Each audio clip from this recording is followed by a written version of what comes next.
Okay, we're back with another episode of the Utility Strategy Podcast. And today we have Varun Adibhatla, who leads Groundwork's data's infrastructure practice, building software-defined infrastructure planning services to realize resilience and decarbonization outcomes at local level. And we're going to talk about exactly what that means. But before that, Varun, thanks for being with us today. How are you doing?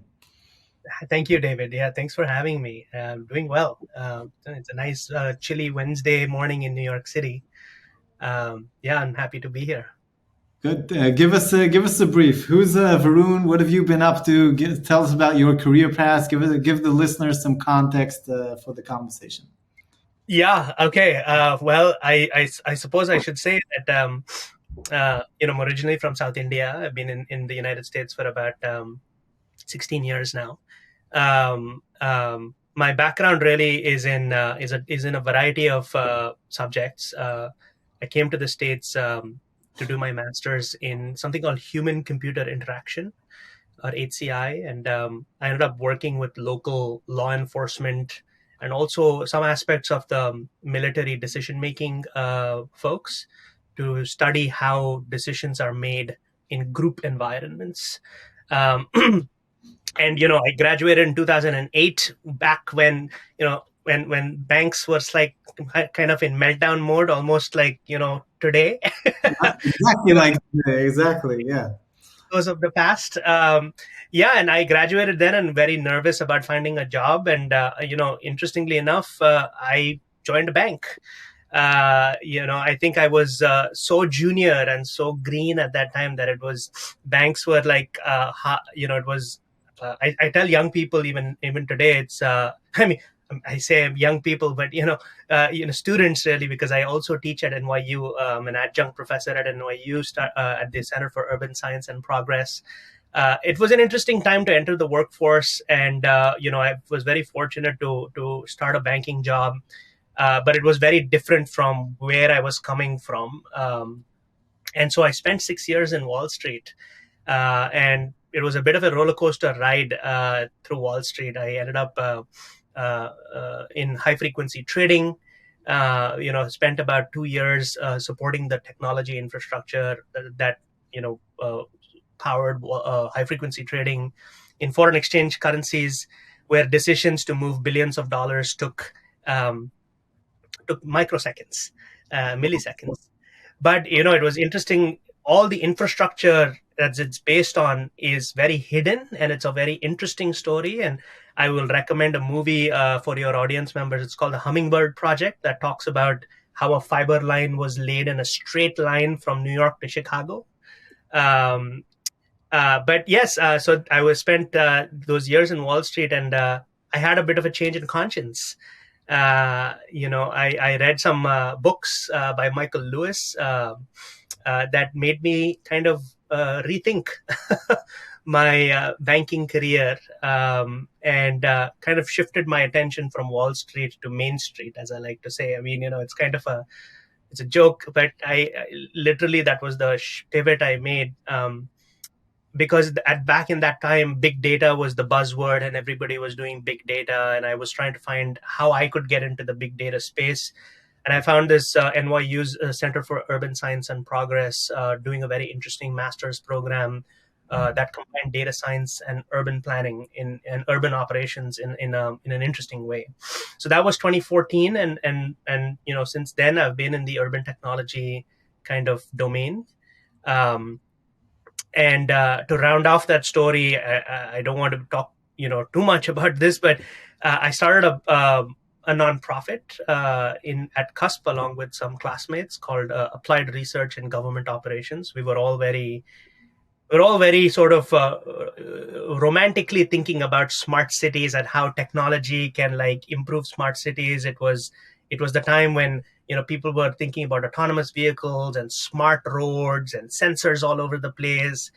And I guess we were thinking slightly differently, is about looking at cities and municipalities and municipal managers, and seeing how we can help them innovate using the resources that they had.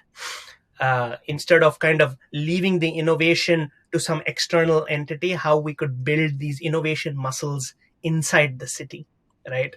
Um, and so that was kind of the nonprofit's mission, was to help to do that. And one of the projects that we ended up doing was called Squid, or Street Quality Identification. So this was really a project um, to survey city streets using low cost sensing devices. And so we put together a device that we put at the back of a municipal vehicle, and we thank the city of New York, and more importantly the city of Syracuse reached out to us to demonstrate this, to experiment on their streets and to demonstrate this technology. And we were successful in that pilot. We were able to survey about 500 miles of city streets in less than a week's time. Uh, Wow. so, and it was a big validation, because at that time, it was just the three of us in this company, and we wrote the code kind of in a very scrappy way, and we were, putting what do you call, duct tape and band-aids around the situation. And Like a startup. it's a yeah It's a it had you know definitely the startup energy and the whole startup vibes were happening, and that was back in 2016. So that's where my love for streets really started, right? I started kind of really trying to understand the history of street maintenance, the mechanics of street maintenance, how how street maintenance gets done at different levels of government. I mean, there's different street maintenance, highways and local streets. um, and also definitely street maintenance in New York City is very different from street maintenance in other cities. There's a big legacy and a history of how, and there are people who are very proud of this. Every mayor, you see Mayor Bloomberg, Governor Schwarzenegger, Mayor de Blasio, you see that picture where they're filling a pothole. Right? So there's a great kind of montage of pictures where politicians are filling potholes, and they're called the pothole mayor. And so there's a whole there's this whole kind of subculture of potholes and streets and stuff like that I really kind of enjoy being part of. And so I think for the past 8 years, in a more serious way, I've been thinking about infrastructures and new ideas to how infrastructures can be maintained, because a lot of resources are put into in the maintenance of infrastructure. And I think it can be done better. It can be done quicker, and it can be done more cost effectively. um, and so after Argo, I joined a company called Urbint, where for 3 years I was working very closely with gas utilities, um, some of the largest gas utilities in the country. And really it was a privilege working alongside these folks who every day they go out and they're damage prevention crews, really, right? The damage prevention managers. And at Urbint, we were using 811 ticket data and doing machine learning, and identifying which tickets are more likely to lead to a damage than others. And so it was really about supercharging this workforce that's out in the field. how, Um, how did you do that? Like what risk factors are in the ticket that you can say, okay, this will help me determine whether there's any danger here or not. yeah. I mean, I think some of the dirt report actually has so much intelligence already baked into that data, right? So the risk factors are really, it's plainly visible in the dirt report. Of course, there's things that Urban does that I don't think I'm at liberty to Yeah, talk you about. can say, of course. Yeah.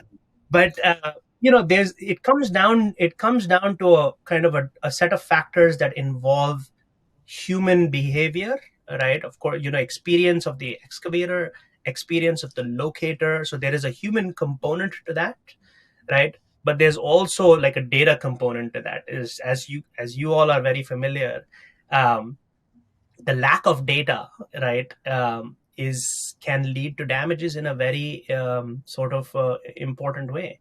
And I've say infrastructure data in the USA is pretty bad quality. It's not in a good quality. And I've seen this data.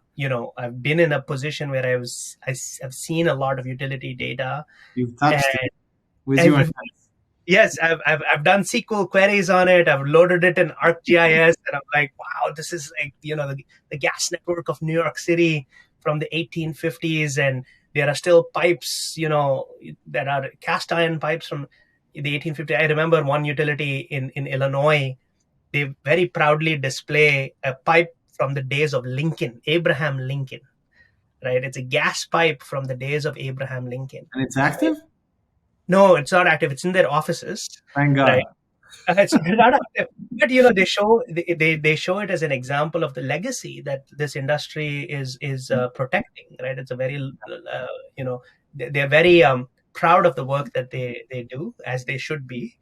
But what I've also noticed is there's an orthodoxy in that in this industry, that is very committed to doing things that haven't changed in about 100 years.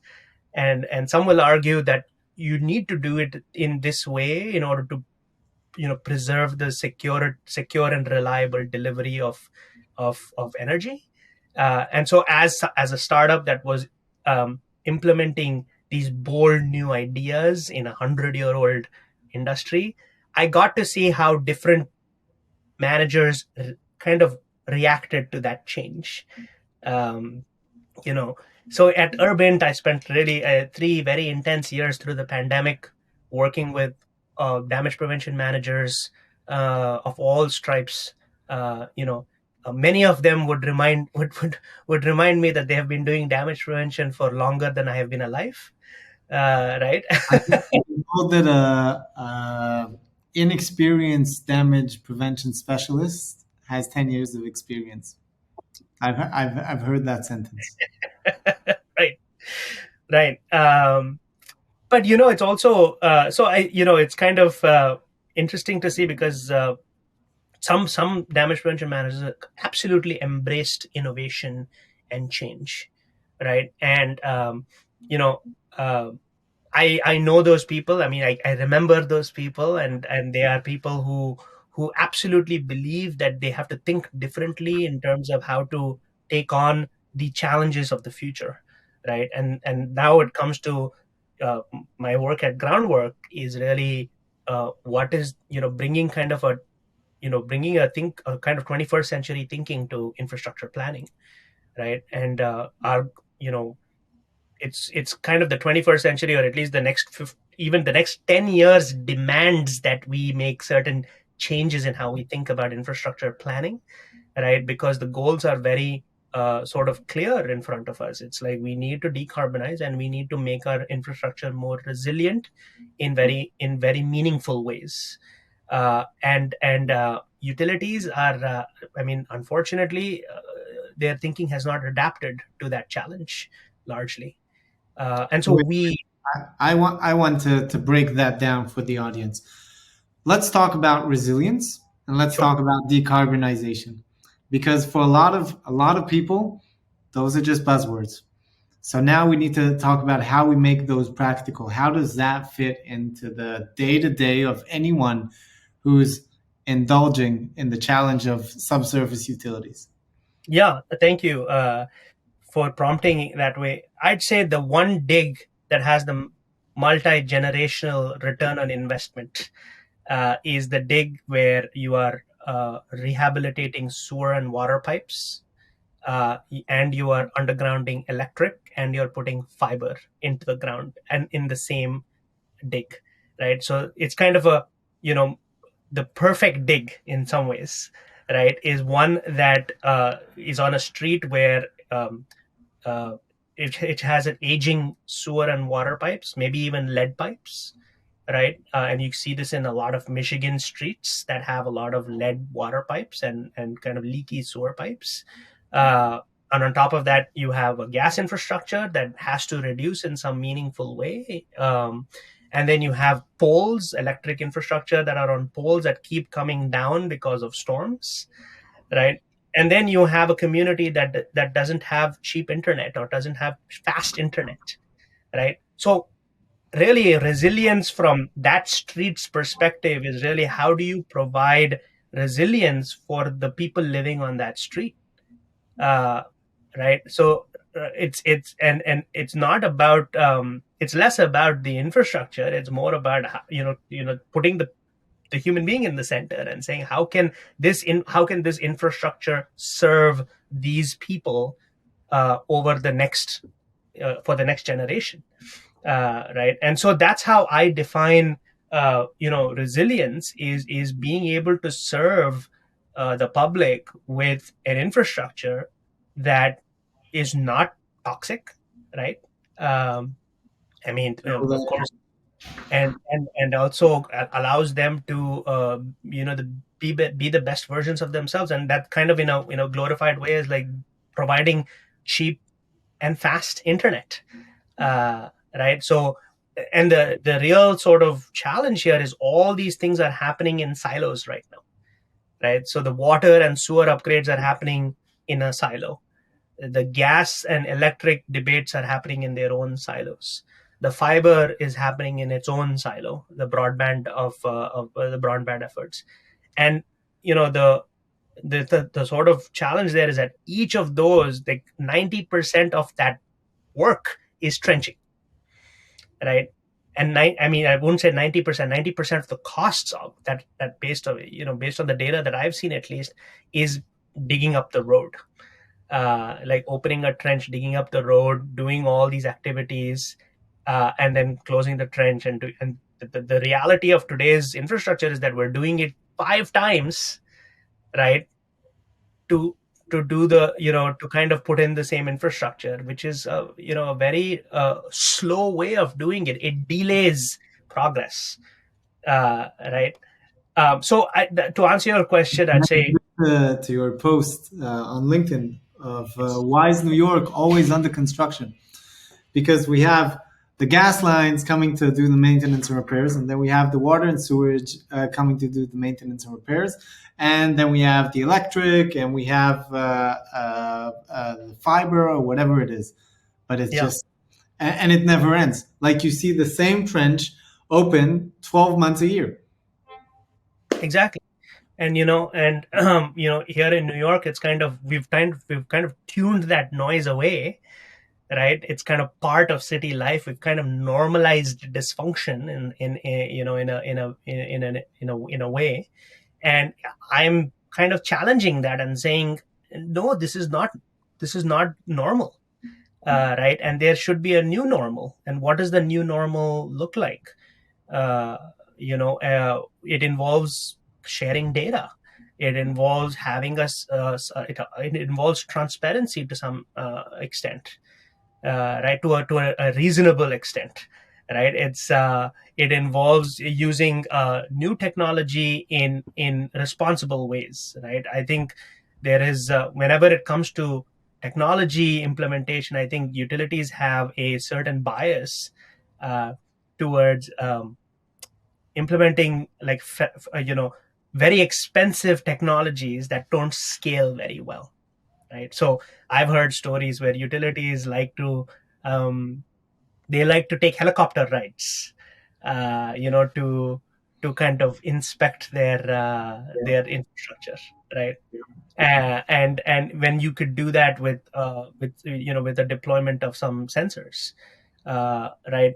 You could reuse data. I think some you know 4M is an interesting kind of the way that you guys have brought satellite imagery into this space, right, is testament of to the fact that really in a world where data was not being shared and we were waiting 72 hours for a locate to be completed, right? This is the blockbuster world, in my opinion, right? This is where everybody was used to a world that they have to wait many days to get a DVD, and you have to go to some place and get a DVD, and nobody was thinking about the streaming world, right?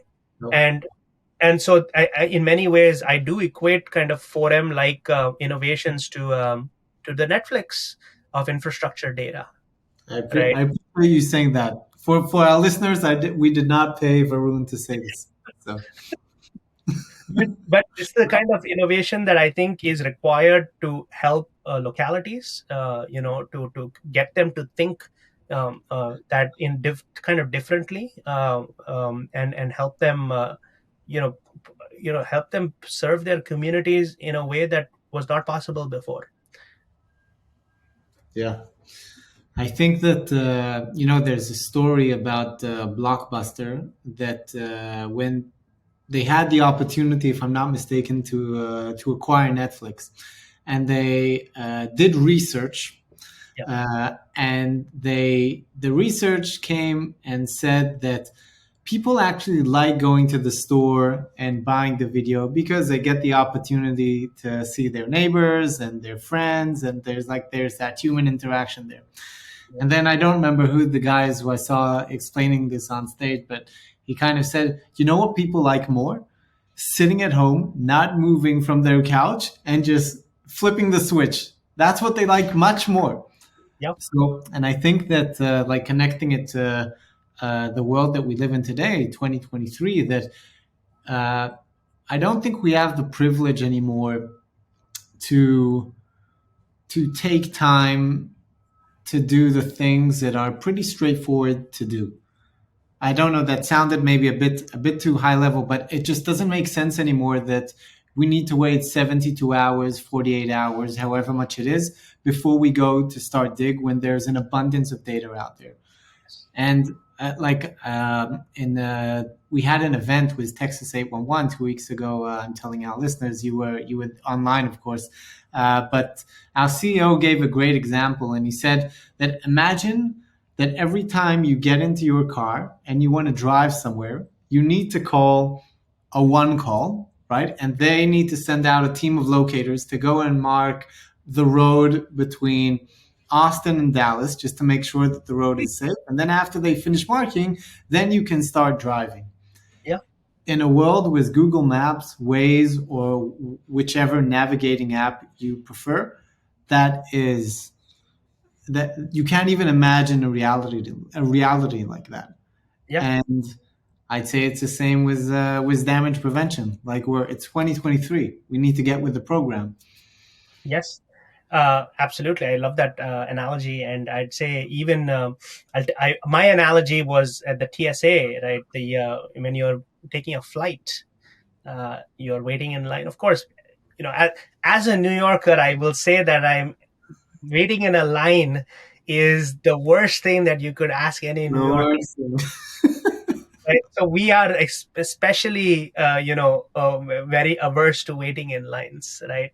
yeah. But you have to move at the pace of the change that is required of us, and the reality is that yes, even when you're waiting, the TSA did a very interesting study about the economic impact of pre-check, right? There is this pre-check. So the TSA introduced pre-check as a way for travelers to pre-check, and then you can just breeze through the lines. Of course, there is you pay a fee, right? And that fee is getting paid to is getting paid to kind of fund the TSA to some extent, right?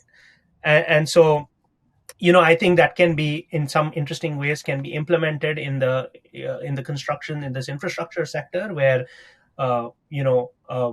large volume excavators can pay a fee to get data and be able to expedite their construction activities in a safe, while also ensuring that you're not having any kind of issues with safety. Right. So I think there is a path there, and you're absolutely That's right. fascinating. How do you imagine that? Like, if I want to turn it into something practical for a second. So, for example, we have, like you said, a large volume excavator, or let's say a GC, because the excavator always reports to someone. I will never be the guy in the excavator who's really the decision maker. But then we have this GC with a large number of tickets per year, Mhm. and then what do you imagine them doing? Do they pay to the one call? Do they pay to the utility owners? Because, like, Yeah. the reason why I'm making it difficult for you is because our industry is so fragmented. Like, Yeah. the one call is somewhat meant to kind of centralize all the utility data that we have out there. But the in some cases they do a very good job, and in some cases they don't, and which is also like a fragment of the industry. So how do you envision that happening in such a challenging ecosystem? Yeah, I actually, this is not a pie in the sky sort of idea. It's already being implemented in some respects. I find the city of Chicago an exception to the 811 community. Typically, if you look at the history of 811 legislation, right, it was states that coordinated this activity, uh, Mm-hmm. uh, which is really 90, I would say 90% of excavations are happening at the city level, right? So the fact that this is a state entity to begin with is sort of problematic. 811, right? So what Chicago did, very interestingly, is they municipalized their 811. So the city of Chicago has a different 811. The state of Illinois has a different 811. Right, Julie 811 is Julie is for the and all these 811s have beautiful names. By the way, Michigan has Miss Dig, I like you it. know, Very every nice. 811 has its own state character. Yeah. But I think Chicago did something very interesting in the early 90s, where they municipalized their 811. And what excavators are required to do there is that they have to submit a SUE, sub-utility engineering plan. They have to submit their plans to the Office of Underground Coordination or the Office of Underground Protection, right? And only then will they be able to create an 811 ticket. Okay. Wow. Wow. So, yeah, That is advanced. it's very advanced.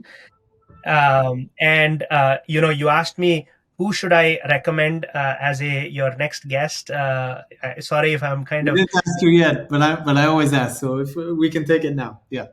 there's a Jay Kayalil. If I hope I'm pronouncing his name correctly. He works at the Chicago 811, and he has written in a very detailed way about how Chicago 811 came about, and how they work with the Office of Underground Protection. Um, so I would recommend speaking with him. But I find that Introduction afterwards. yeah, absolutely. And even the locators in Chicago, it was a very tight knit community where the locators in Chicago were actually maintaining a database of all their locates, right? Yes. Is that wait? But when you say the locators in Chicago, so is that one company, or is that just USIC, or is that USIC, Stake Center, and all the other small ones together maintaining a database of Chicago? It was one company that was doing it. I believe their name was called HBK Engineering. They were recently acquired by Quanta.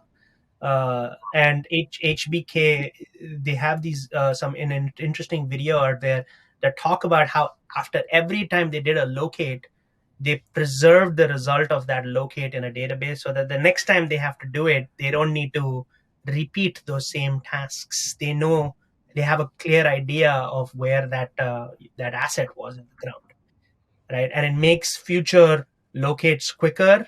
And so over time, they built this database pretty much, covering most of Chicago, with very detailed sort of understanding about their underground assets.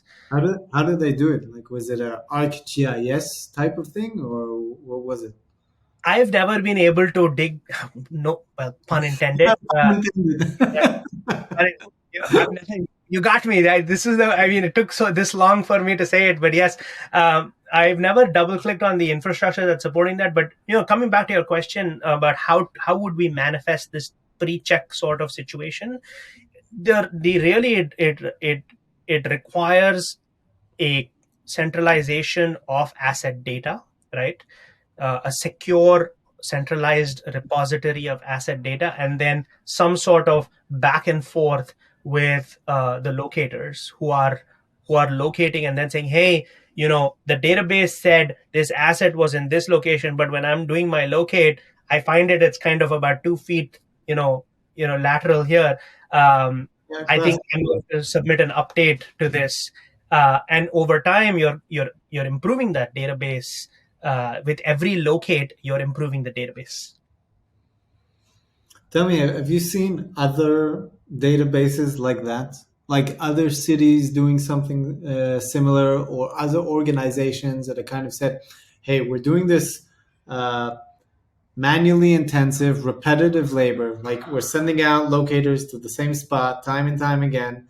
How do we make this more efficient, more productive for both our company and the customers that we're working with?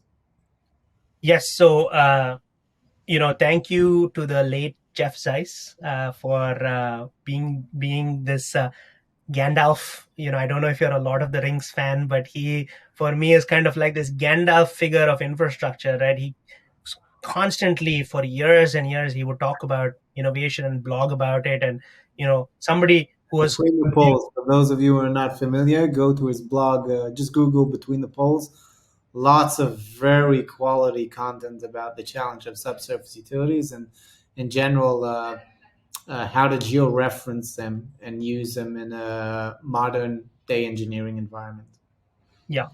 And I think it was his research that led me to knowing about these different implementations of these ideas.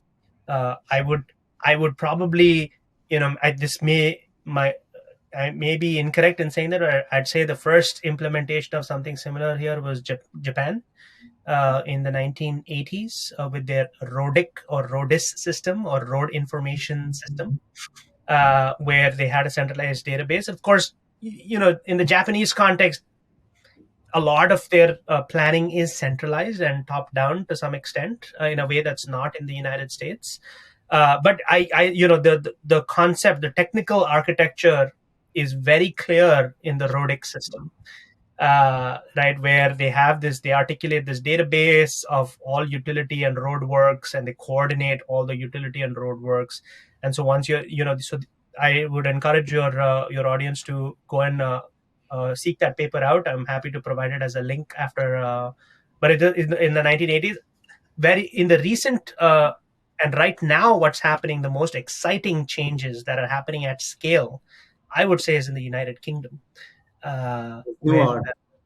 the NUAR, yeah, the National Underground Asset Register, and also the City of London and the City of Croydon are doing something called the Infrastructure Coordination Service, ICS. Um, and they have an application that really, it's kind of, again, folks in the military may be familiar with this term. It's a common operating picture, right? So this is a concept. This is jargon. For people who are aware, call it COP, COP. But this COP is a simple idea. It's this idea that you need to have one single visual artifact that contains relevant data for different stakeholders to do their work. So it's the same map, one map for everyone, right? And you can toggle the different layers, and the data behind it is constantly updated. Of course, Singapore has been doing this for many, many, many years already. Their One Map initiative has been doing this for a very long time. So I'd say Europe in general, there are countries in Europe, the Scotland and the Vault system is doing this. Denmark is doing this in interesting ways. But yeah, they're all following the same pattern, which is have a repository of asset data that is shared, right? It's when I say it's shared, is it's very different from where the United States is right now, because uh, unless you are a well-funded startup, you don't get access to utility data. I say that because Urbint was a well-funded startup, and we had access to utility data. But I think responsible individuals and individuals who've gone through some sort of certification should be given access to asset data as well. And so that's where I think the reform of 811 can be reformed in a way that allows for better sharing of infrastructure data, but also better infrastructure data quality. Because I know a lot of utilities, they don't want to share because they're scared that people will find out that the data is so bad, right? And so how do you improve it? Really You have good points. People are afraid to share the data because they're afraid it's going to find their people are going to find out it's so terrible. I never Exactly. thought about that. You're on point. And I'm saying this is not a unique insight. This is insight that I bring from open data. So this is where my work at cusp at NYU and New York City, there's this whole open data movement that was happening at the municipal level, where these battles were fought but 10 years ago. Right? It's like city agencies did not want to release their data because their data was of poor quality to begin with. But you have local advocates who said, it's okay, we'll figure out a way to kind of work with you to improve your data, but just start sharing it, right? And of course, I just want to say that when people hear this, especially people outside of New York City hear this, they bring up the national security card, right? And I'd like to say a few things, if that's okay, about to respond to that concern. Look, I became a citizen of the United States recently, right? I have deep love for this country. Congratulations. Thank you for its infrastructure. And I think in many ways, the infrastructure of this country attracted people like me to come here to begin with, right? And to see that infrastructure deteriorate is kind of seeing that dream kind of erode away in some meaningful way, right? So when I see people, oh, we can't share data because of national security, it kind of hurts me at a soul level, right? Because I understand the argument, and I also I'm very sensitive to it, because I have many friends who lived through 9/11 here in New York City, and it is a serious thing to consider, obviously, and you don't want to dismiss it off, right? You can't Uh, take it. you can't take chances, of course, but I think we can do the, knowing what I know about data, right?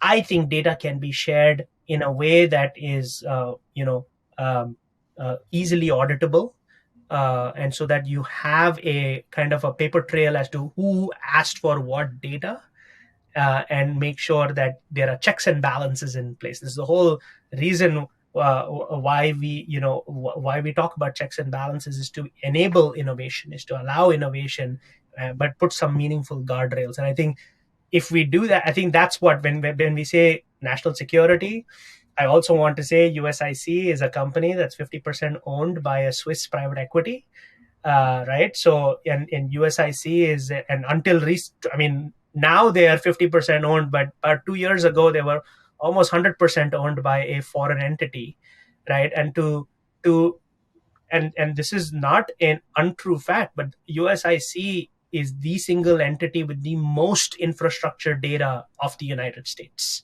outside of the Department of Homeland Security and maybe federal government. You have USIC that holds on to the most infrastructure data in the country, right?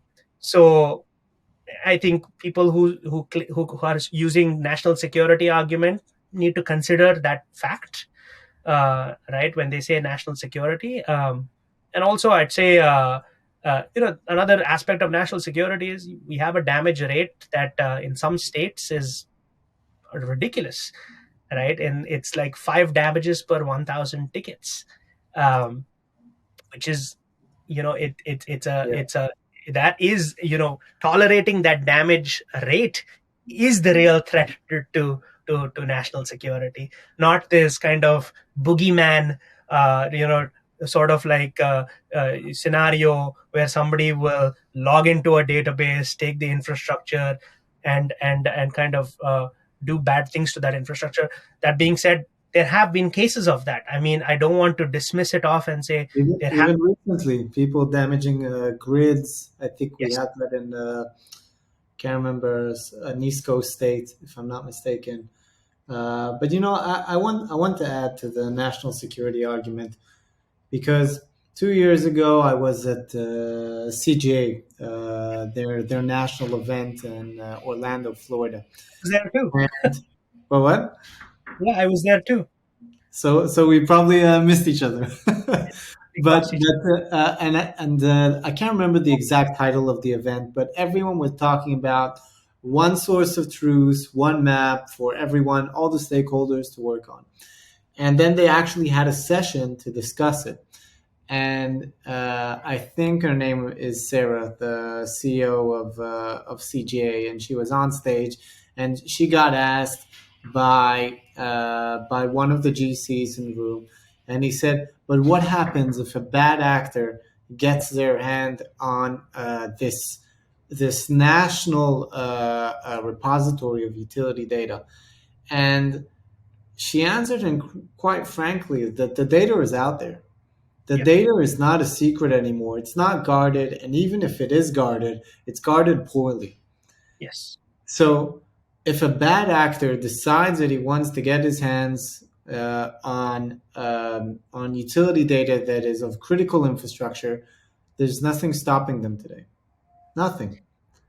And so now the question, and that I think goes back to the numbers that you just stated, is that the 5 in 1,000 damages per, it's unthinkable, and that is the real threat. You know that they teach you in the military, like to decide. You need to decide on which threat you're going to focus, Yes. and the biggest threat is the one that you can see and that is happening often, right? Yep. And that's what we're seeing here. It's not what you can or can see, and you're not sure if it's going to happen. It may happen. That's possible. You need to prepare for that. And I'm not saying be a like I'm not trying to encourage any malpractice or something like that. But I'm saying that No, there's a you real know, challenge here and now. That's what I'm yeah, trying to do. there is a risk framework. I think that, there is a risk framework here that is meaningful, which is, risk is always a factor of consequence and likelihood, right? So, there is an equation. I mean, NASA uses something called the risk matrix to calculate risks when they're launching rockets into space, right? They in fact came up with the risk matrix. I'd encourage you I'll leave you with that link as well. Um, it's a way to evaluate these risks, right? And to evaluate, of course, when you launch a rocket, a million things can go wrong, right? Including some nameless bad actor coming and destroying the rocket, right? That is also part of your risk framework. Yeah. But how do you still need to launch the rocket, right? You can't just say, okay, there is this very low probability but high consequence event, and because that event exists, we're not going to launch this rocket, right? So you have to assign data to this, right? You have to bring data into this conversation and kind of remove emotions to some extent to this, and say, how do you evaluate these risks in an objective way, right? And if these risks are indeed high probability, the probability changes, right? How are you going to respond to these risks, right? um, you know I mean, I've not served in the military, but I use a lot of military metaphors because I know the utility industry is a lot of folks from the military serve Wow. in the industry. Yeah, there's an interesting concept the U.S. Army uses called overmatch. Right, is you have to be in a state of overmatch. Right, the U.S. Army is using artificial intelligence to monitor the probabilities, the risk profile, constant monitoring of the risk profile in order to respond and maintain a state of overmatch, right? And I think these kind of concepts, if you need to bring into civilian life and civilian infrastructure to protect this infrastructure against any kind of threat, whether it be natural, whether it be man-made, or it be accidents also. So I think there are these concepts that the military, I speak to, I one of the things uh, I used to tell the utility damage prevention people is like, look, you're going to battle every day, right? You're going to battle against risk every day, right? You are the 5-star general. You are the 4-star, 5-star general, right? I like My that. role when I was in Urbint, I was the intelligence analyst, sitting in a corner, chunking through the data and telling you where to point your guns, Yeah. right? Where to point your guns to eliminate risk, right? And that's that. When I started, for a long time, it was very hard for me. I mean, for me to have conversations with damage prevention managers. But when I started this conversation about how they're going to battle with risk every day, the conversation changed. I think I think for some people, I was able to manufacture some amount of trust, right? Because if they see me, who is this guy? This guy with a funny accent coming from New York City, telling me how to do things, right? But when I tell them, look, I understand, I don't know how to do your job, but I know how you can do it better and faster using data, right? And that's so, my role is to help you supercharge your experience and put your experience to work, and not make sure that this experience becomes orthodoxy, because that's my big critique of the industry right now, is that everybody says I have 35 years of experience. For me, what I hear is they're just following orthodox ways of doing the same things, and I would rather go to battle with somebody who wants the best intelligence out there. That's kind of my perspective on how to protect civilian infrastructure. So I have a question about that. I think when you talk to the guys in the field, the damage prevention managers and specialists, the guys who are actually doing the either the locating or making sure that locating is being done right, they are very passionate about their work. Very, Yeah, very passionate. yeah, But when you take the conversation to the level above them, and it depends on the company, sometimes that's on the finance or network operations or whatever that is, the conversation starts to turn into, okay, how much money are you saving me? right, So right. how do you make that case? You know, with definitely any damage that is prevented is real dollars, right? No doubt about that. But increasingly that financial conversation changes when you're a gas company, and when you're a telco company or a fiber company, right? There's a very interesting game that is being played when in the ticket game. It's called the ticket suppression, right? Where the telecom utilities, they sometimes they have a tolerance, they have a risk tolerance that's very different from the gas Yeah, utilities. For them, they want to avoid utility locates that really don't that have a low probability of striking their infrastructure. They don't yeah, want even to pay the locator, yeah, right? So they basically have developed a fairly sophisticated way of suppressing tickets, so yeah. that they are reducing the spend on the locator, right? So that game is a game that the gas people cannot play, right? Because people can die if they strike a pipeline and if they strike a fiber line. So, well, it's huge loss in capital for AT&T, Verizon, or wherever it is, but no one's going to die from cutting a fiber line. Well, the most serious fiber damage that happened was during the 2020 elections, where Really? the Virginia Department of Elections, their their fiber trunk got cut during voting, early voting. Really? Yeah, Wow, I didn't know yeah. that. How? And What was the story? How did it happen? sewer excavation. And they Yeah. were working on election day. They were working. Well, they were working. This was early voting. Yeah, I mean, look, infrastructure folks. They say that Yeah, yeah. Day and next night, time, 7 days a week. Yeah, So, and there's no kind of holidays when it comes to infrastructure. But that was, I think, I don't want to dismiss any aspect of risk when it comes to any infrastructure. We are moving into a world where we expect uninterrupted electricity and uninterrupted internet. Like, for example, if the internet went off over here, this podcast would be done, right? Yeah.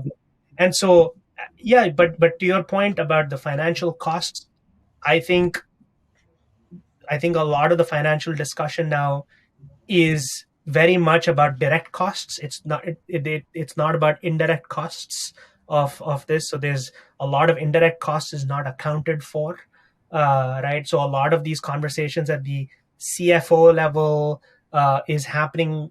It's again a very siloed conversation. Is what is my loss here? I don't care about what other people lose. What is my loss here, right? And so Yeah. when you start thinking in this siloed way, it becomes very difficult to kind of work towards change a system, because really the what needs to happen is the system needs to change, right? But the actors inside the system are very self-interested actors. So there's a bit of a game theory sort of perspective here, right, where I'm sure other smart people smarter than me would be able to say that there's a game theory outcome here that requires the system to change, where unless the system changes in a kind of a meaningful way, you're always going to have the telco people being very self-interested about their infrastructure, and you know and the gas people being very self-interested in their infrastructure. I'll say the last point, this issue gets even worse because of the monopoly in the utility locating space. The telcos can reform 811, but they are held captive to a single company and their single prices, right? One and a half companies. One and a half companies, Yeah. right? So the telecom companies are mostly held captive on the ticketing side. Is that, Europe hey, if that the way. price goes up by 50 cents, you know and they're doing tens of millions of locates every year, and even a 50-cent increase will lead to a big change in their financial outlook of locating. So I haven't verified this, but you called it ticket suppressing. I know it is ticket screening. We may be talking about it's the same thing. So I heard that once ticket screening started, so what the locating companies did is, well, I'm not going to lose that capital, so they just upped the cost per ticket. And they're still, I think the number is, I'm not sure, but $100 per ticket. And they wanted to keep it that way. So it Yeah. makes sense for them economically from a business perspective, which I respect, right? That's how the game works. But it's like you said, the facility owners, utility owners, they're being held captive by this monopoly. Yep. Yeah. And I think that we need to have a serious conversation about that. I think in some ways, the government, I would involve the government and say there is anti-competitive sort of behavior happening over here, and this needs to be looked at in a serious way. Again, I have no beef with the individual locators. They are Yeah, heroes in my, of course. They're the right. front line. Yeah, they are the front line, and they provide a very critical service, Yeah. right? The system is ultimately designed in a way that it leads, there's a misalignment of incentives ultimately, and you have different incentives kind of coming and crashing with each other, and ultimately the losers are you and me, like the ratepayer are the losers, right? The people who Yeah. are paying the bills, the utility bills, are eventually paying for this lack of coordination. That's very interesting. I think that it's funny, like I didn't realize that balance of power. I always thought that the utility owners were holding 811 hostage, so to speak.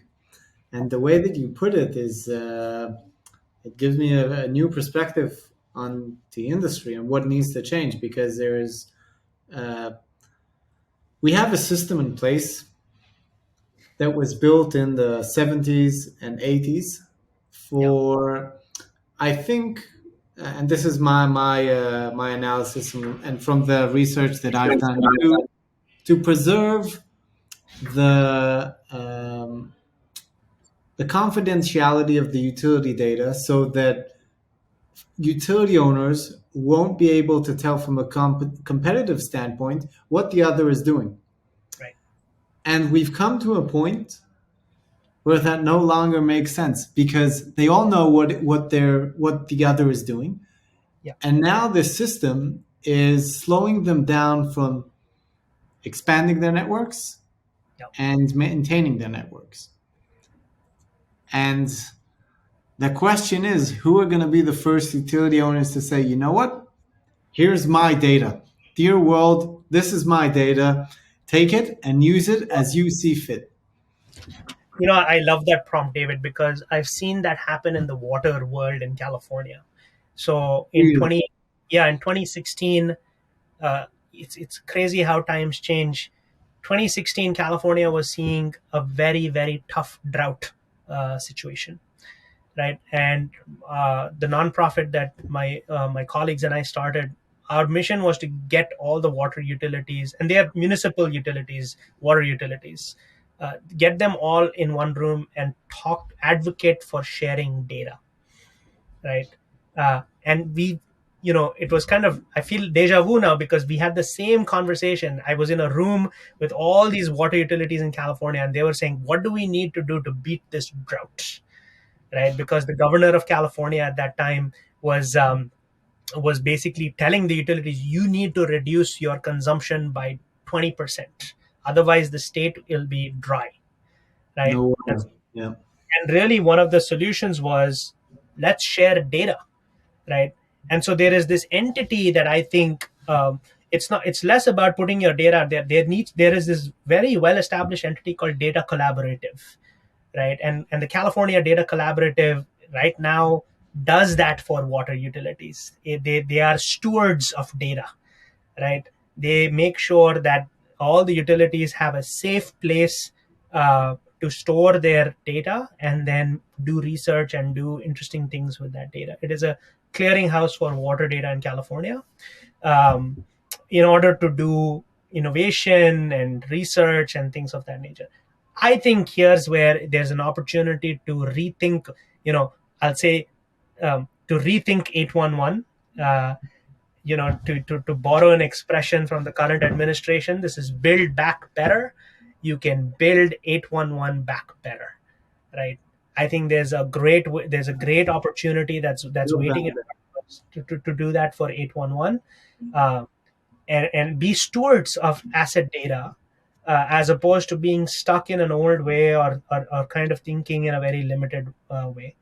And there are, I don't want to, again, 811, I don't want to point the finger and say 811 is bad. um, Oh, there's of some course. They're an integral part of the solution. No yeah, doubt about it. yeah. uh, I want to give a shout out to some of the more creative 811s out there. Pennsylvania 811 has done some really interesting thing. They have developed a software called Coordinate PA that helps utilities coordinate using the ticket, the Pennsylvania one call ticket, right? So Coordinate that's digs between them? yeah, coordinate digs. Yep. Wow. Yeah. Nice. Yeah. So it's I already think, yeah, there's, you have these pockets of innovation, and really that's my job, right? Is to just point a finger at kind of like orthodoxy, but also show that there are these people who have spent their entire careers thinking about how to make the system better, right? And really, I see my job is to kind of say, look at this person who has done this great work. Why can't this be scaled up to the entire country, right? Or even like, I'd say, I think we talked about this, is I think it should be normal for 811 to use satellite imagery to locate utilities, right? I think it should be normal, and I think you guys are kind of showing what is new and innovative. But the truth with utilities is that, hey, 100 years ago, this industry was the tip of innovation, right? There was new innovation coming almost every year for about 20 years non-stop, and suddenly stopped, nothing happened, right? So I think, I really think this is something where we can bring innovation to in a way to maintain our infrastructure much better, in a different way. Varun, this was a fascinating 60 minutes. I was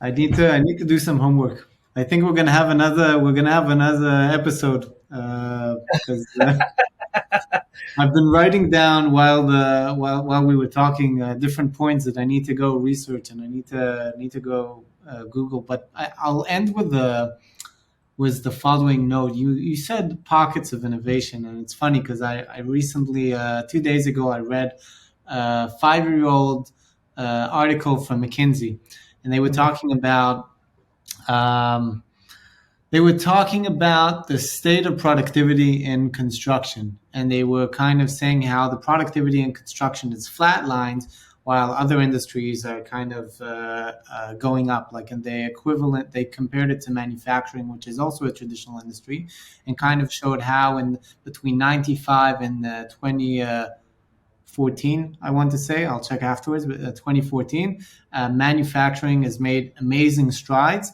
And Mhm. they talk about it that a lot of it is based on data and technology. And I think we just haven't seen that peak yet in construction. And because the utilities are dependent on construction, both for maintenance and network expansion, so their innovation in this ecosystem is for now limited. But and going back to what you said, there are pockets of innovation, so there is hope, and Oh yeah, no, I think we'll end with that. Yeah. absolutely. And I'll just say you're such a great host, David, because you're bringing Ah, out these, appreciate it. you're bringing out these things. I'd say the building sector is a very interesting sector to look at from the evolution of innovation, and how data has been standardized in the building sector in a way that if it was done in the utility sector, you could unleash a lot of innovation. Varun, thank you. Okay. Thank you so much, so much, so much. We're going to have another one to discuss more and maybe, like you said, double click into some of these. Yes. But for now, I want to thank you, and I'm sure that the listeners, our audience, has had a fascinating 60 minutes, and they'll have to wait for the sequel. So All right. appreciate Cool. it. Thank you, David. Thank you. Take care.